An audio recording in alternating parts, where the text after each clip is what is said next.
My Giants fandom is inherited. It dates back to 1908 when my grandfather, Joe LIPPMAN, went with his older brother, Sam LIPPMAN, to the Polo Grounds. Sam was working for Giants manager John McGraw in the pool hall that he co-owned with the big bankroll, the famous gambler Arnold Rothstein, who went on to rig the 1919 World Series. At that time, Sam was... Wait, so your great uncle? My great uncle. Your great uncle knows the guy who rigged the 1919. He worked for him, yeah. Okay.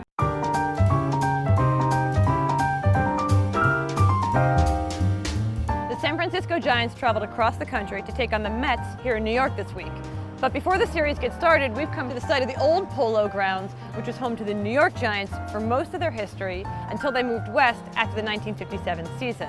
We're going to be talking to some New Yorkers who are still Giants fans 6 decades later about what it feels like to love a team that left their city behind. So that fans would come in there, and then when they would leave the place, if they had to go out that way, they'd walk across the field. You could walk across the field? You had to. There was no other way other than coming up on the hill. The neighborhood became very dangerous. All the kids living up on the hill would ask for money to watch your car. And if you didn't give them some money, you came back and you didn't either have a headlight or a windshield wiper or something. So then, of course, in '50, the fan was shot. He was sitting in the stands before the game started, and a teenager fired a shot from the roof of that building. This is what it looked like when they tore it down. It was '64, wasn't it? My life has been defined by an event that happened 6 months before I was born.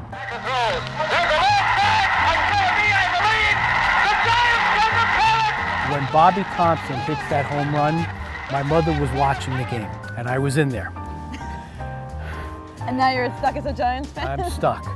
October the 3rd, 1951, Bobby Thompson hit the home run over Ralph Wanker. And I went outside to play ball as a kid. I threw the ball and a line drive came back and hit me between the eyes. And that was the last time I saw him. Oh my God. I thought it was the end of the world. But my mother, she wrote to Rio DeRocha.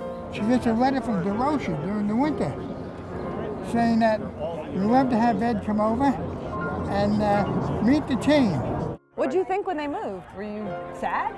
Well, I was also far away. I was also in the army in Germany at the time. time. Okay. It was a sad thing. I came home, they were gone.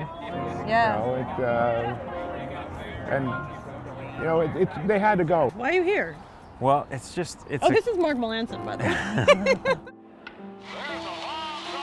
playing at the Polo Grounds with 480-foot fences. It's just unfathomable. So to be able to come to this location where the New York Giants played, and it's different.